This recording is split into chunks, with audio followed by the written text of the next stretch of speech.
ಕಾರ್ಕಳ ತಾಲೂಕಿನ ಮುಣ್ಕೂರು ಗ್ರಾಮದಲ್ಲಿ ಈಗ ಕುಡಿಯುವ ನೀರಿಗೆ ಹಾಹಾಕಾರ ಏರ್ಪಡುವ ಭೀತಿ ಎದುರಾಗಿದೆ.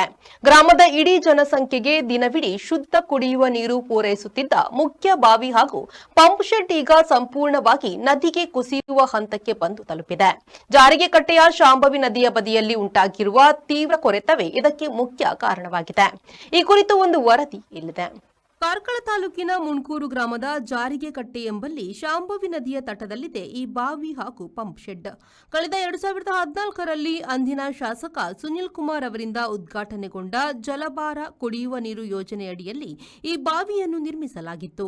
ಅಂದಿನಿಂದ ಇಂದಿನವರೆಗೂ ಮುಣ್ಕೂರು ಗ್ರಾಮದ ಪ್ರತಿಯೊಂದು ಮನೆಗೂ ದಿನಪೂರ್ತಿ ಶುದ್ಧ ಕುಡಿಯುವ ನೀರು ಪೂರೈಸುವಲ್ಲಿ ಈ ಯೋಜನೆ ಪ್ರಮುಖ ಪಾತ್ರ ವಹಿಸಿತ್ತು. ಆದರೆ ಇತ್ತೀಚೆಗೆ ಶಾಂಭವಿ ನದಿಯ ಬದಿಯಲ್ಲಿ ಭಾರಿ ಪ್ರಮಾಣದ ಕೊರೆತ ಉಂಟಾಗಿದ್ದು ಬಾವಿ ಹಾಗೂ ಪಂಪ್ ಶೆಡ್ ತಳಭಾಗದ ಮಣ್ಣು ಕೊಚ್ಚಿ ಹೋಗಿದೆ. ಪರಿಣಾಮವಾಗಿ ಇಡೀ ಕಟ್ಟಡವೇ ಯಾವುದೇ ಕ್ಷಣದಲ್ಲಾದರೂ ನದಿಗೆ ಉರುಳಿ ಬೀಳುವ ಭೀತಿ ಎದುರಾಗಿದೆ. ಒಂದು ವೇಳೆ ಈ ಬಾವಿ ಅಥವಾ ಪಂಪ್ ಶೆಡ್ ಕುಸಿದು ಬಿದ್ದರೆ ಇಡೀ ಮುಣ್ಕೂರು ಗ್ರಾಮಕ್ಕೆ ತಕ್ಷಣವೇ ಕುಡಿಯುವ ನೀರಿನ ಪೂರೈಕೆ ಸಂಪೂರ್ಣ ಸ್ಥಗಿತಗೊಳ್ಳಲಿದೆ. ಕಾಲ ಮಿಂಚುವ ಮುನ್ನವೇ ಸಂಬಂಧಪಟ್ಟ ಇಲಾಖೆ ಹಾಗೂ ಗ್ರಾಮ ಪಂಚಾಯತ್ನ ಆಡಳಿತ ತಕ್ಷಣ ಸ್ಥಳಕ್ಕೆ ಭೇಟಿ ನೀಡಿ ಪರಿಶೀಲನೆ ನಡೆಸಬೇಕಿದೆ. ನದಿ ಕೊರೆತ ತಡೆಯಲು ಸೂಕ್ತ ತಡೆಗೋಡೆ ನಿರ್ಮಿಸಿ ಗ್ರಾಮದ ಕುಡಿಯುವ ನೀರಿನ ಆಸರೆಯನ್ನು ಉಳಿಸಿಕೊಡಬೇಕೆಂದು ಸಾರ್ವಜನಿಕರು ತೀವ್ರವಾಗಿ ಆಗ್ರಹಿಸುತ್ತಿದ್ದಾರೆ. ಖಲೀಲ್, ವಿ4 ನ್ಯೂಸ್, ಕಾರ್ಕಳ.